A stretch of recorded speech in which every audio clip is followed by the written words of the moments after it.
Hello everyone, I am Monika. आज एक important topic पे बात करती हूँ मैं आपके साथ। वो है IELTS राइटिंग टास्क 2 ऐसे लिखते हुए बहुत सारे बच्चों की यही प्रॉब्लम है कि हमें आइडियाज़ नहीं आते हैं। आइडियाज़ जो क्वेश्चन में जो मेन टॉपिक है उससे रिलेटेड हमें आइडियाज़ नहीं आते, और आइडियाज़ आते तो हमें पता नहीं चलता कि ये आइडिया अच्छा है या बुरा है। ठीक है, तो ये आइडिया बुरा और अच्छा का कोई मैटर नहीं होता, आप उसको कैसे रिप्रेजेंट करते हो वो इम्पॉर्टेंट है। बट इसका मतलब ये नहीं है कि उसने पूछा इंडिया के बारे में आप बताई जा रहे हो जी अफ्रीका के किसी कंट्री के बारे में। नहीं, टॉपिक रिलेटेड चीज़ें तो आपको लानी ही होगी। ठीक है। सेकंड इम्पॉर्टेंट, आइडियाज़ नहीं आते हैं। अगर किसी को आइडिया आ जाते हैं तो उसको एक्सप्लेनेशन नहीं करना आता।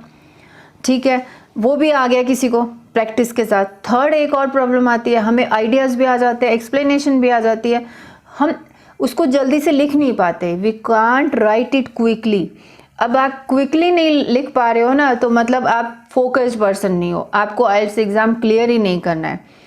अब इतना अच्छा काम, आपको आइडियाज़ आ गए, एक्सप्लेनेशन करनी आ गई, तो जल्दी जल्दी लिखने की प्रैक्टिस करो ना। आप अपना टाइम सेट करके बैठो, वहाँ 60 मिनट्स है दोनों चीज़ों के लिए, टास्क 1 और टास्क 2। आप यहाँ 50 मिनट्स का टारगेट रखो।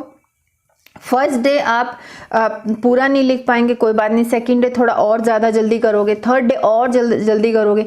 तो थोड़ा टाइम लिमिट को ऐसे अपना थोड़ा कम रख के और आप अपना स्पीड बढ़ा सकते हो। ठीक है, अभी ये सब तो बातें हो गई। हाँ, एक और thing, before coming to the main point एक और बता दूं, ये चीज़ें जब आइल्स की प्रैक्टिस स्टार्ट करते हो, मतलब आपके एग्ज़ाम को रह गए 15 डेज, ठीक है, या 10 डेज, तो एक दिन please devote your 1 day to in revising your grammar. अपने ग्रामर को रिवीजन कर डालो, जिसमें टेंसेज आ जाएंगे, sentence structure, complex, compound and simple sentences, conjunctions को रिवीजन करो, प्रेपोजिशन को रिवीजन करो, आर्टिकल्स को रिवीजन करो। ठीक है, पंक्चुएशन को रिवीजन करो। ठीक है, ये सबसे इंपॉर्टेंट चीज़ें रिवीजन करनी है। Now come to the main topic. Ideas आते नहीं हैं, हम तीनों की प्रॉब्लम सॉल्व करते हैं अभी इस वीडियो में, तो एंड तक देखना इस वीडियो को, और पूरा एक्सप्लेनेशन के साथ आपको मैं बता रही हूँ। एक पूरा क्वेश्चन भी हम सॉल्व करेंगे। तो ये आइडियाज़ जनरेट क्यों नहीं होते हैं, कैसे जनरेट करने हैं, आप let's go to my pen and paper. वहाँ पे मैं आपको लेके चलती हूँ, मैं कैसे आइडियाज़ जनरेट करना सीखा था और आपको मैं सिखाऊंगी। ठीक है, ओके।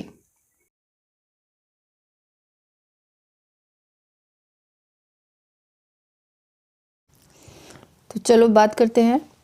सॉल्यूशन देती हूँ जिनको आइडियाज़ नहीं आते हैं, जो जल्दी से आइडियाज़ नहीं कर पाते हैं, ठीक है, और जो एक्सप्लेन नहीं कर पाते हैं। ठीक है, तो अभी बात करते हैं कैसे उसको करना। इनिशियली ये 4-5 टॉपिक्स के साथ आप करना है आपको।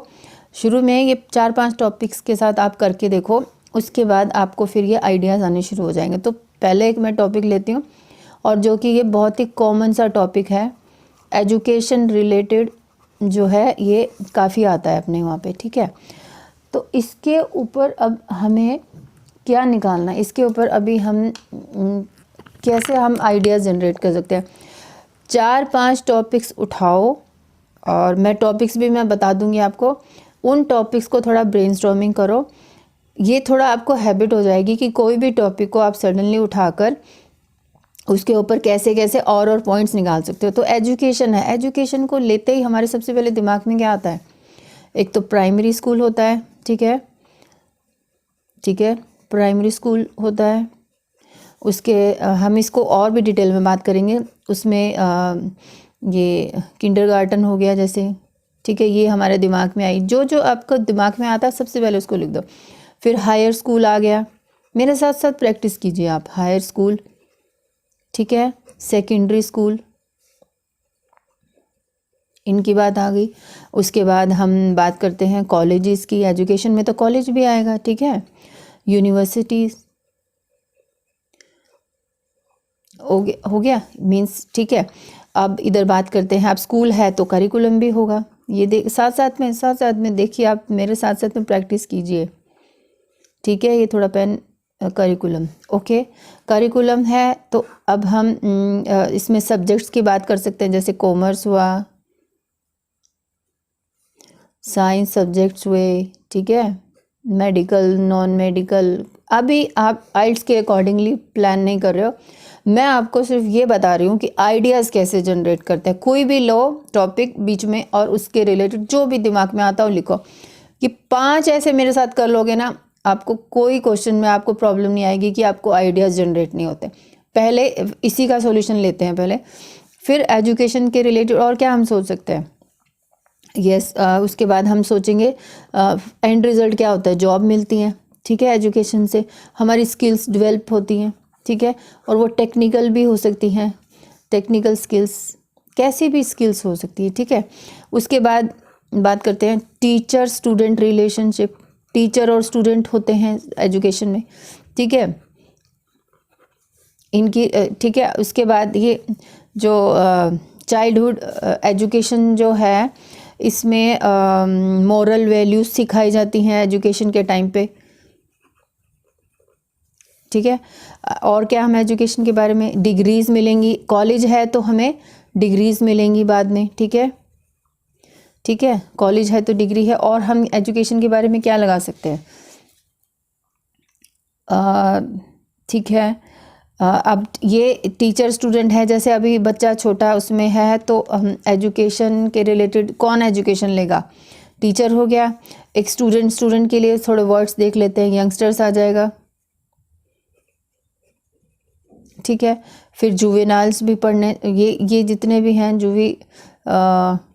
नाइल्स, JUVI, ये L बड़ा लग गया, NILES, ठीक है। फिर ये टीनेजर्स भी स्कूल में ही होते हैं, इनकी भी ये स्कूल लायक ही होती है, ठीक है। फिर उसके बाद school rules, some rules, school and college rules and regulations, ठीक है। तो देखो मैंने अब एक टॉपिक के ऊपर हमने कितना कुछ निकाल दिया, इवन बहुत कुछ है इसके ऊपर हम निकाल सकते हैं, इसके ऊपर बात कर सकते हैं, ठीक है। अब स्कूल में ही बच्चा जाता है तो हम जो आइल्स की अगर पॉइंट ऑफ व्यू से देखो तो स्कूल में बच्चा जाता है तो वहाँ उसको फ़ॉरेन लैंग्वेज की भी बात बहुत चल रही है आजकल, कि फ़ॉरेन लैंग्वेज उसको सीखनी चाहिए कि नहीं। मैं यहाँ डाल देती हूँ एक फ़ॉरेन लैंग्वेज का टॉपिक, ठीक है। फ़ॉरेन लैंग्वेज पे चलते हैं अभी।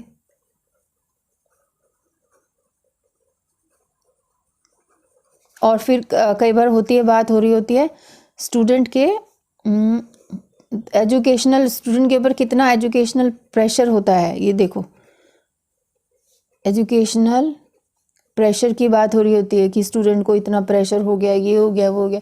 तो देखो अभी एजुकेशन से रिलेटेड मैंने अब बोर्ड्स, अभी हम बोर्ड्स को छोड़ देते हैं क्योंकि CBSE और ICSE बोर्ड हमारे वहाँ पे आइल्स में ये सब चीज़ें नहीं आती हैं। तो इस बेटर है हम कॉमन पॉइंट ऑफ व्यू से सोचना है, ठीक है। तो ये अपना मैंने एक टॉपिक के ऊपर किया, अभी इसको मैं ऐसे लिख देती हूँ। वहाँ पे मतलब आपको जब प्रैक्टिस करनी है तो या तो ऐसा करके देखो या फिर आप ऐसे लिखो, ठीक है। आपको लगता होगा कि ये बहुत चाइल्डिश है तो मैं यहाँ एजुकेशन लिख देती हूँ, ठीक है। एजुकेशन हो गया अपना, ठीक है जी। अब एजुकेशन में हम क्या सोच रहे हैं, सबसे पहले प्राइमरी स्कूल, प्राइमरी और किंडरगार्टन जो मैंने आपको बताया था। अब इसमें इसके अंदर कौन जाएगा, इसके अंदर यंगस्टर्स होंगे, ठीक है। यंगर वंस हो सकते हैं, यंगर वंस होंगे। तो इसमें हम और अगर ठीक है तो इसमें एज ग्रुप्स भी डाल सकते हो आप। देखो जो दिमाग में आता है उसको 2.5 ईयर्स से लेकर टू आई थिंक 7 कितने प्राइमरी किंडरगार्टन में 5 ईयर्स तक बच्चे जाते हैं या उससे भी ज़्यादा जाते होंगे, बट अभी तो मैं कॉमन बात कर रही हूँ, ठीक है। अभी मेरा जो हमारे बच्चों का है वो हो चुका है, तो अभी हमारी वो एज नहीं है कि वो प्रॉपर इसको देखा जाए, ठीक है। सेकंड बात करते हैं, ये फर्स्ट हो गया मेरा, मैंने ये दिमाग में आया। उसके बाद हम आए हैं हायर एजुकेशन के बारे में, हायर एंड सेकेंडरी, इसके अलग ही होते हैं फंडे। इसमें इसके अंडर हम करिकुलम की बात कर सकते हैं, ठीक है। करिकुलम हो गया, सिलेबस हो गया, क्या क्या सिलेबस, इसमें सब्जेक्ट्स की बात हो सकती है। आगे चलते हैं ऐसे आप कोई भी टॉपिक लो, मैं एक और टॉपिक अभी करती हूँ आपके साथ। सब्जेक्ट्स की बात होगी, साइंस हो गया, मेडिकल हो गया, ठीक है, मैथ्स हो गया, कॉमर्स हुआ। आप थोड़ा डीप जाने की थोड़ा प्रैक्टिस करो, ठीक है। उसके बाद इसी में ही एक थर्ड पॉइंट लगाओ, peer group. Peer group influence की भी बात हो सकती है, ठीक है। पीयर ग्रुप मतलब जो अपने संगी साथी, जो स्कूल में जो क्लासमेट्स का जो इन्फ्लुएंस है बच्चों पे, वो,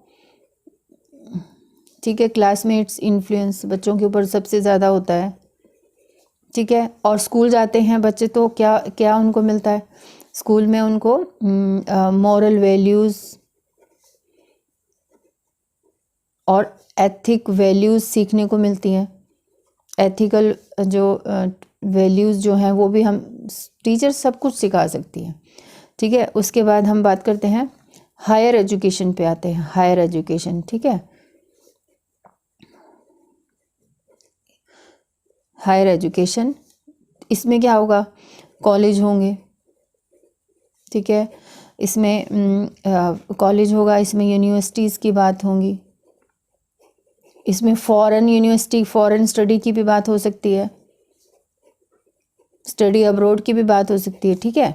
तो और इसमें फिर क्या होगा? इसके अंदर फिर डिग्रीज़ भी होगा, डिग्रीज़ मिलेंगी, स्किल्स डेवलप होंगी, टेक्निकल एजुकेशन भी तो होती है, उसके बारे में बात हो सकती है। फिर बात होगा हॉस्टल्स की बात हो सकती है, ठीक है। तो ये अपना ये हुआ। उसके बाद मैंने एक और पॉइंट निकाला था यहाँ पे, चलो अभी हम ये यंगस्टर्स से ऊपर लिखा, जुवेनाइल्स यूज़ करो, ठीक है। और टीनेजर्स हैं, ठीक है।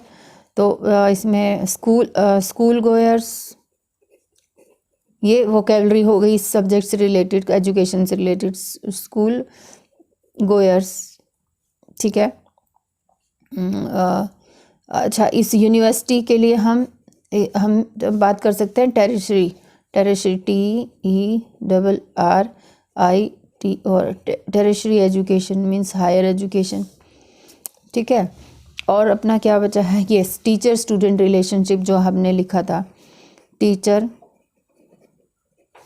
स्टूडेंट, टीचर्स भी होंगे, स्टूडेंट्स भी होगा, ठीक है। टीचर्स स्कूल पनिशमेंट की बात हो रही होगी, मतलब हम टीचर्स होमवर्क भी बहुत देती हैं। ये किसी टॉपिक को कैसे डेवलप करना है, मैं तो ये आपको ये आइडिया दे रही हूँ। अब चलते हैं एक एसे के ऊपर, ठीक है। अब एक एसे के ऊपर चलते हैं। हाँ जी, अभी ये मैंने ऐसे निकाला है, इसको मैंने लिख के रखा है। इस ऐसे के ऊपर आइडियाज़ कैसे जनरेट करते हैं, ये एजुकेशनल एक्टिविटीज़ से रिलेटेड टॉपिक है, ठीक है। वहाँ पे जो मैंने अभी किया था, आपको अभी दिखाया था, उसमें मैं भूल गई आपको। अभी देखो, अभी इसमें एक और चीज़ थी, देखो जैसे दिमाग में आती है तो लिखना चाहिए, मतलब प्रैक्टिस। इसमें स्पोर्ट्स एक्टिविटी भी एजुकेशन में ही आ जाएंगी, ठीक है,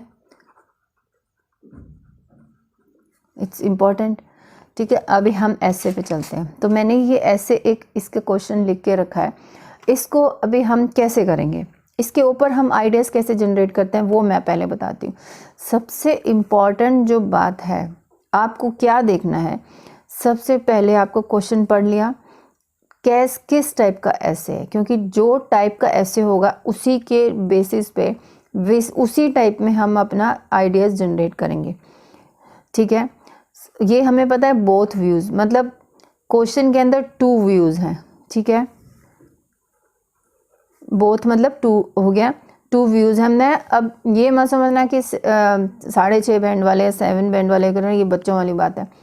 देखो, कई बार आप लोग भी मिस्टेक करते हो, नॉट नेसेसरी कि ये 5.5 या 6 बैंड वालों के लिए ही वीडियो, बट उनके लिए भी है, क्योंकि पॉइंट्स को थोड़ा ध्यान से, इसको अगर आप जब तक प्लानिंग नहीं करते हो ना, कैसे जनरेट करते हैं, तब तक कुछ नहीं होने वाला है, ठीक है। चलिए चलते हैं, डिस्कस बोथ व्यूज़, हमें दोनों व्यूज़ को डिस्कस करना है। तो मतलब क्वेश्चन पढ़ लेते हैं एक बार। Some parents believe that their children should do educational activities. Others say that in this way children are under pressure. ठीक है, 2 पॉइंट ऑफ व्यू हो गए। सम पेरेंट्स बोलते हैं कि एजुकेशनल एक्टिविटीज़ बच्चे को करती रहनी चाहिए, एंड अदर्स बोलते हैं ये तो उस पर प्रेशर हो जाएगा। तो मतलब हमने तो दोनों ही वो बनाने, हमने ऐसे को समझ लिया। इसको समझने के लिए 4-5 बार इसको पढ़ो ध्यान से। इसमें मेन एक्टिविटी क्या है, मेन टॉपिक क्या है, दोनों ही मेन टॉपिक हैं, इसका भी पॉइंट ऑफ व्यू, इसका भी, कि एजुकेशनल एक्टिविटीज़ बच्चे को करनी चाहिए या नहीं करनी चाहिए। तो अभी हम मैं लिख देती हूँ इसमें मेन टॉपिक, देखो साथ साथ में इसको करते हैं कैसे डेवलप करना है। ऐसे एजुकेशनल एक्टिविटीज़, ये अपना हो गया टॉपिक। ठीक है जी, अब इसमें इसके 2 टॉपिक हैं, इधर बना लेते हैं। फर्स्ट जो फर्स्ट है वो बोलते हैं चिल्ड्रन शुड डू दिस, और यहाँ बोलते हैं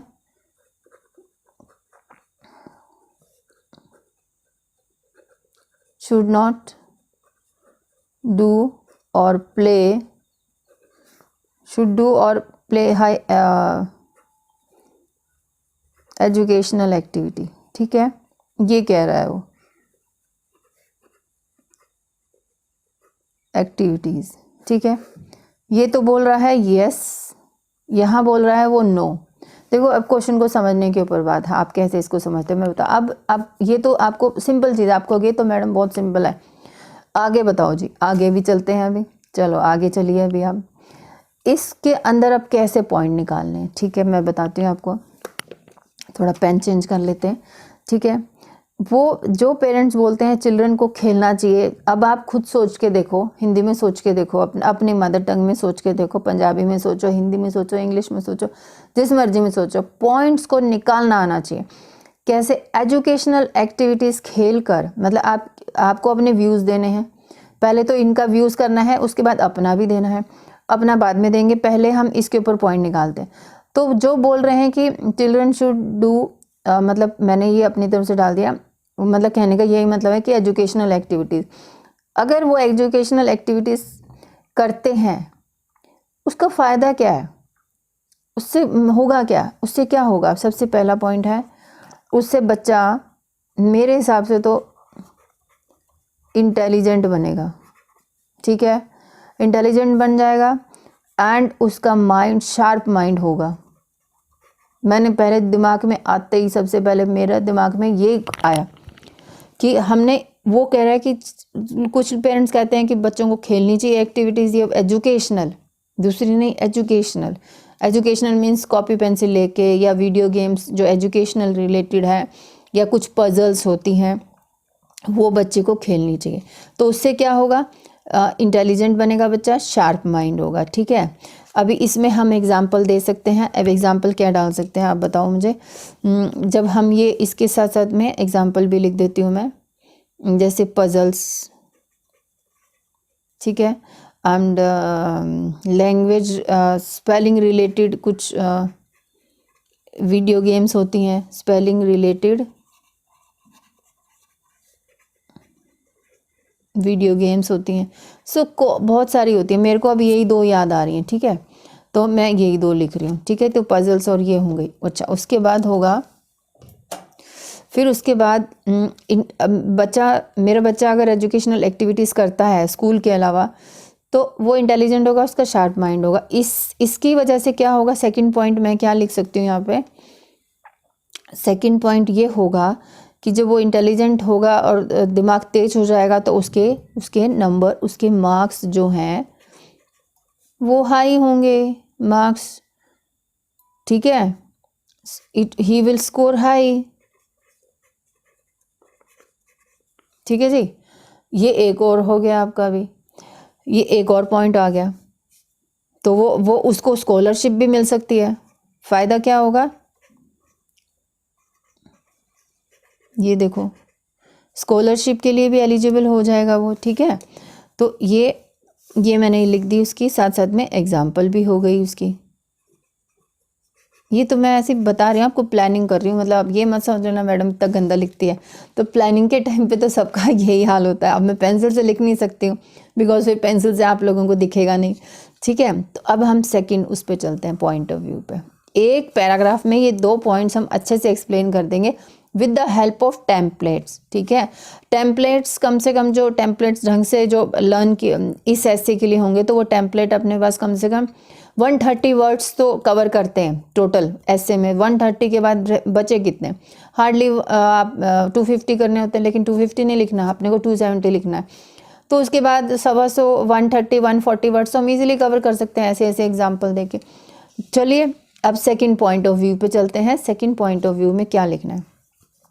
अब जो पेरेंट्स बोलते हैं कि उनको नहीं खेलना चाहिए, शुड नॉट डू और play activities educational, normal activity नहीं, तो वो क्यों, उनका क्या पॉइंट ऑफ व्यू है। वो ये बोलते हैं कि उससे क्या होगा कि ये जो चिल्ड्रन चाइल्डहुड टाइम जो है, ठीक है, इंजॉयमेंट टाइम होता है, इंजॉय करने का टाइम होता है, ठीक है, इंजॉयमेंट टाइम होता है। अगर ये इस टाइम पे बच्चे अगर खेलते रहे, ये पढ़ते रहे, पढ़ने वाली एक्टिविटीज़ करते रहे, तो वो अपना मतलब उसका, उनका चाइल्डहुड जो है वो वेस्ट हो जाएगा, वेस्ट होगा। वो कुछ भी इंजॉय नहीं कर पाएंगे चाइल्डहुड डेज एंड कुछ गेम्स। उसकी वजह से उनकी फिज़िकल ग्रोथ रुक सकती है, क्योंकि जस्ट बिकॉज, क्यों रुक सकती है, बिकॉज वो सिट एट वन प्लेस, क्योंकि ये गेम्स खेलने के लिए, चाहे वो न्यूज़पेपर वाली पजल गेम हो, चाहे वो स्पेलिंग वाली हो, चाहे कोई वो फोटो देख के कुछ थिंक एंड स्पीक एक्टिविटी, कुछ भी एक्टिविटी होगी, तो उसमें वो उसको बैठना होगा, वो मूवमेंट नहीं कर सकता, ठीक है।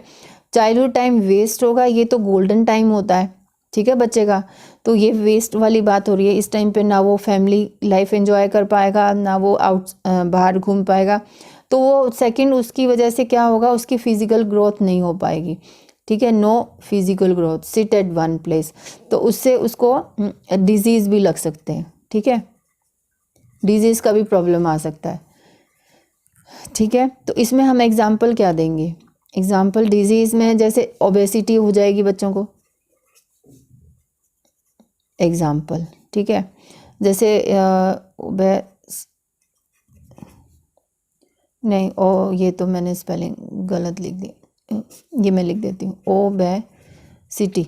देखो अभी कभी लिखते हुए कभी ऐसा हो तो स्पेलिंग को तोड़ के लिखो, ओबेसिटी मैंने जैसे इसको लिखा, तो उससे ओबेसिटी हो जाएगी बच्चों को।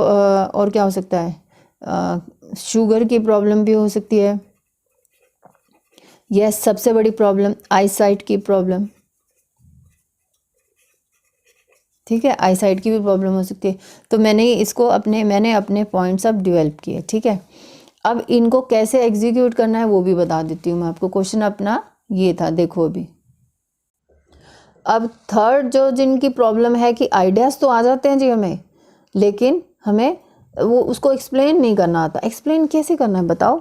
अभी एक्सप्लेन देखो, फर्स्ट हम आइडिया लेते हैं ये वाला कि हमने बोला कि ये गेम बच्चे खेलेंगे तो इंटेलिजेंट हो जाएंगे और sharp mind with the help of template. मैंने टेम्पलेट लिख के रखे हैं, देखो एक कॉपी में। तो हम फर्स्ट वाला जो पॉइंट है इसको देखते हैं। चलो इस बोले, first and foremost these games, ये है ना। हम अगर आपको इतना डायरेक्ट वो नहीं आ रहा तो हिंदी में ट्रांसलेट कर लो। 6 बैंड ही तो लाने हैं, 6.5 ही तो जिसको लाने हैं, तो वो थोड़ा सा अपना और सेंटेंस स्ट्रक्चर पे ध्यान देगा और अपना सारी चीज़। लेकिन जिसको 6 बैंड चाहिए वो टेम्पलेट लिखो और ये पॉइंट्स को थोड़ा थोड़ा एक्सप्लेन कर दो। तो ये लिखते लिखते ना, जब आप इतना अच्छे से लिखोगे आपके 6.5 बैंड आराम से आ जाएंगे, ठीक है। तो अब हम लिख रहे थे फर्स्ट एंड फॉरमोस्ट जो है, ये टेम्पलेट ऊपर और भी है एक लाइन, ठीक है। तो दीज एजुकेशनल एक्टिविटीज़, ठीक है। अब ये स्पेस कम पड़ेगी लगता है, एजुकेशनल, मेरी आदत है थोड़ी सी, मैं ज़्यादा ही लंबे सेंटेंसेस लिख देती हूँ। तो these activities will make, okay, आप सिंपल इंग्लिश लिखो, कौन कह रहा है आपको इतना ज़्यादा हाई फाई इंग्लिश मत लिखो। Will make a child an intelligent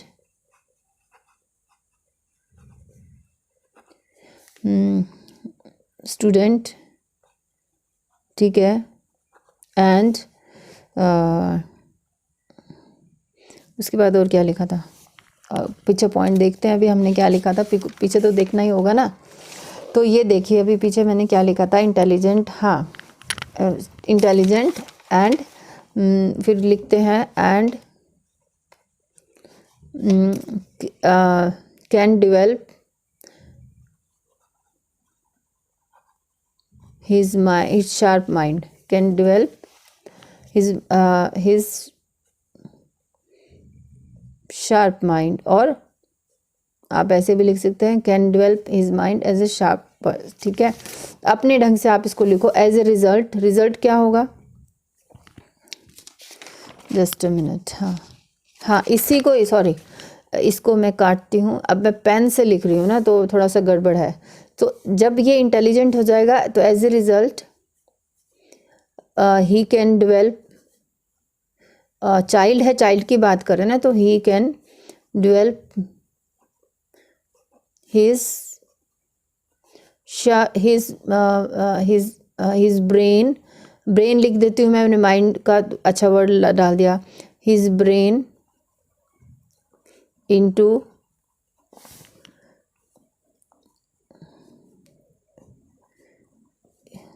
into a sharp thinking। इसको अगर काटना है तो इतना काट सकते हो, यहाँ तक ही काफ़ी है, ठीक है। His can develop his brain at his highest level, ये भी लिख सकते हो, ठीक है। सच एज, अब गेम्स के नाम लिख देते हैं, सच एज पजल्स, कैन में पजल्स, मैथमेटिकल पजल्स डालते हैं इसको, ठीक है। तो अभी पेंसिल से लिखोगे तो यार थोड़ा सा तो वो होगा ना, mathematical puzzles,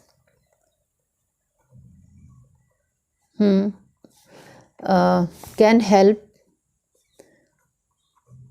A child to develop his, ठीक है। मेरे को पता है मैं वो कर रही हूँ, लेकिन मैं बता रही हूँ कि कैसे इसको कर सकते हो। अब जब आप इसको दोबारा पढ़ोगे तो आप अपने ये वर्ड्स चेंज कर सकते हो, ठीक है। अभी तो जस्ट जितने जो जो आ रहे हैं लिखते जाइए। Such as puzzles, mathematics can help a child to develop, to grow, okay, to develop his habit, to develop his, can help a child to develop his interest in mathematics, okay, in maths. This मैंने ये example दिया, ठीक है।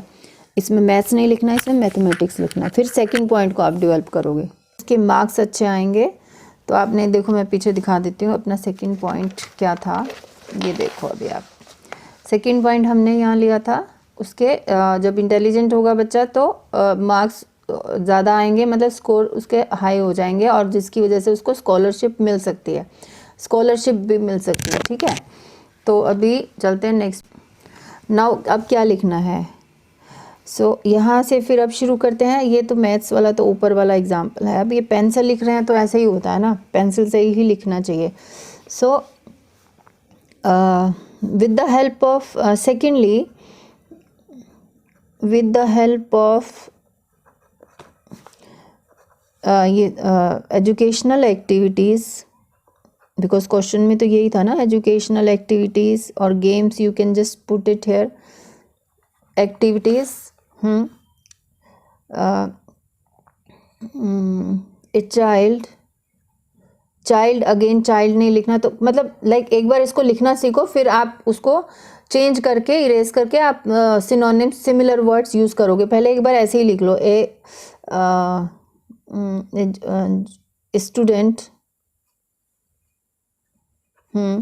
Can, student या youngster can get higher scores,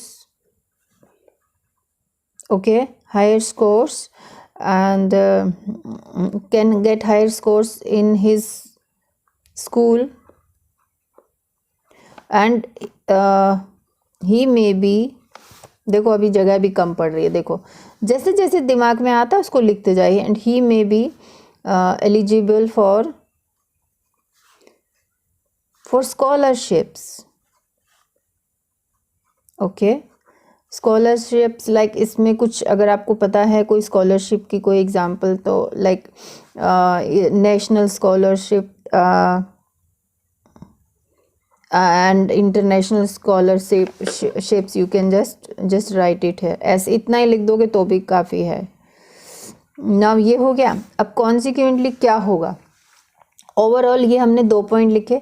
consequently यही होगा कि हमारा बच्चा जब ये गेम्स खेलेगा तो कॉन्सिक्वेंटली क्वेश्चन क्या था, फिर से एक बार पढ़ना होगा मुझे। तो कॉन्सिक्वेंटली ए यंगस्टर, मैं यहाँ लिख देती हूँ कॉन्सिक्वेंटली, मतलब यहाँ पे अब डबल हो रहा है तो यहाँ से लिख देते हैं ये कॉन्सिक्वेंटली, यहाँ इसके साथ ही लिखेंगे a child can have a bright future with the help of these online भी लिख सकते हो, ऑनलाइन एजुकेशनल, ठीक है, ऑनलाइन एजुकेशनल एजुकेशनल गेम्स और ठीक है, हमने ऑनलाइन को कर दिया इसको,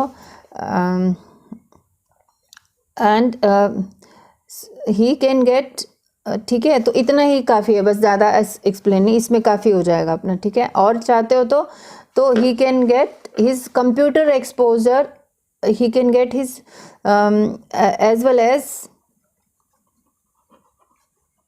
उसका कंप्यूटर एक्सपोजर भी हो रहा है, ठीक है। कंप्यूटर और technical related exposure is also doing it, so उसको ओवरऑल फ़ायदा ही हो रहा है एक्सपोजर।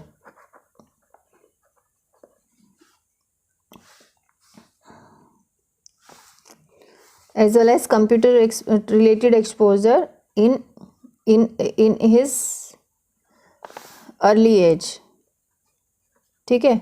ये अपना हुआ बॉडी पैराग्राफ 1। इसको मैं दिखाती हूँ अभी पूरा, देखो ये हमने अभी फर्स्ट एंड फॉरमोस्ट ये टेम्पलेट था, और फिर as a result first point का, सेकेंडली कॉन्सिक्वेंटली, और एग्जाम्पल ये ऊपर मिक्स हो गई, ठीक है। और चाहो तो अगर आपको लगता है कि कम हो तो यहाँ पे एक एग्जाम्पल डाल दो कि ऐसे स्कूल में एक्टिविटी जो टीचर्स देते हैं तो डाल सकते हो, वरना ये एग्जांपल्स बहुत हैं, जैसे ये डाल दी एंड ये डाल दी, एंड यहाँ पे हमने इस पैराग्राफ को कंक्लूड किया, ठीक है। अब ऑन द अदर हैंड, अब सेकंड पैराग्राफ जो है, एक सेकंड इसके लिए मैं लिख देती हूँ कि ये हम अभी सेकंड पैराग्राफ यहाँ से स्टार्ट करेंगे, ठीक है। तो इसमें मैंने पहले से ये टेम्पलेट लिख दिया। On the other hand the second school of thought has its own merits. अब वो क्या थे, तो क्या था, एक मिनट देख लेते हैं पीछे मुड़ के।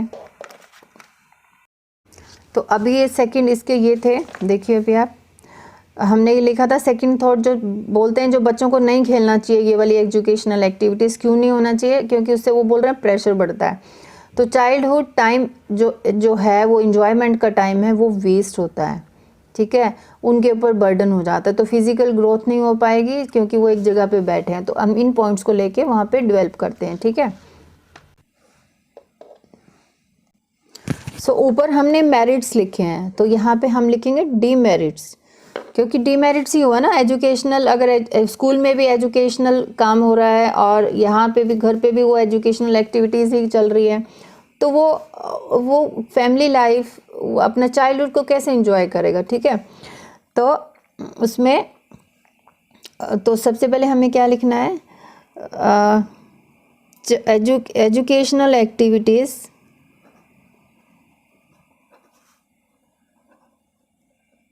आप इसको चाहे तो कोई और वर्ड भी, अभी हम सिर्फ फोकस कर रहे हैं इसके ऊपर। फिर वो अपने सिमिलर वर्ड्स भी आप इरेज करके लिख सकते हो, ठीक है। इस पे एक बार फोकस कर लो, आइडियाज़ कैसे लाने हैं और उसको एक्सप्लेनेशन कैसे करना है, फिर वो भी करेंगे बाद में। सो डीमेरिट्स, एजुकेशनल एक्टिविटीज़, वो पीछे, हाँ, एजुकेशनल एक्टिविटीज़ जस्ट, हाँ, child educational activities would bring, would waste his who would waste child's precious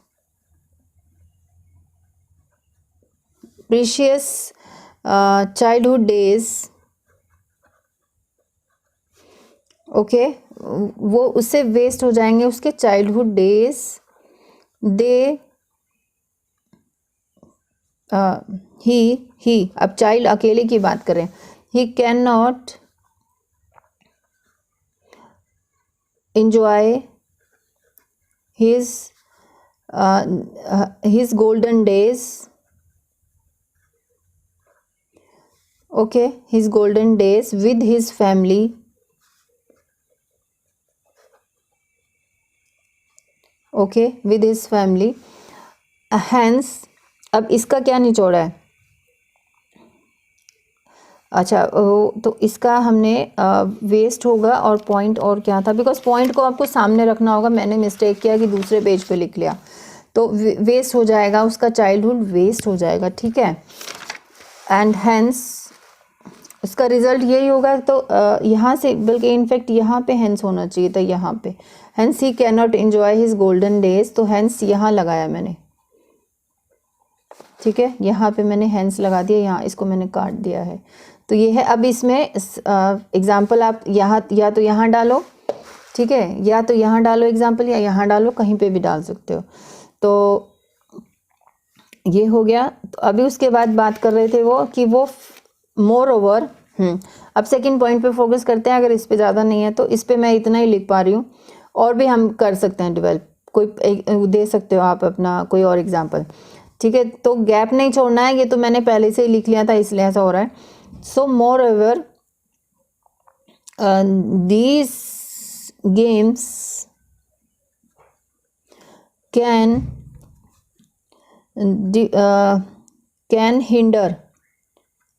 hinder here means उसको रोक देना, can hinder child's physical growth.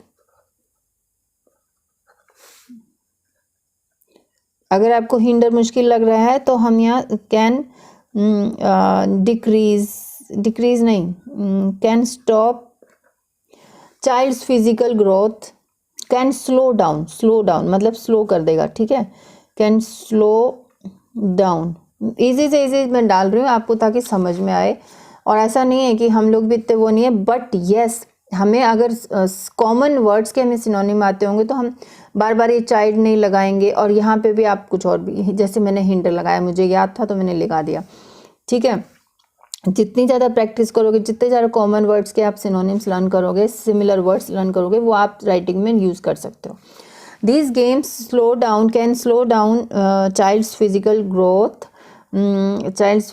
growth because he is always sitting at in one posture, because उसको one poster, यहाँ instant काट देती हूँ, instance in one poster to do these activities, ठीक है, ये हमने किया, डेवलप कर दिया। अब और क्या है, देखो पीछे और क्या लिखा है हमारा, हाँ, उससे क्या होगा, हमारे डिजीज़ आ जाएंगे, ठीक है, डिजीज़ हो जाएंगे। तो यहाँ और लिखते हैं, देयरफॉर, ये इसके साथ ही है, देयरफॉर many diseases लाइक, ये एग्जाम्पल में ही आ गया सब, ओबेसिटी, शुगर नहीं, sorry, diabetics problem can arise can arise, okay, in the early age, in the teens, in the early age लिख देते हैं, अर्ली स्टेज, एज भी नहीं वो हो चुका, in the early stage, okay, ये हो गया। उसके मैनी डिजीज़, यहाँ डिजीज़ लिखेंगे, ठीक है। तो specially single L, okay, specially eyesight,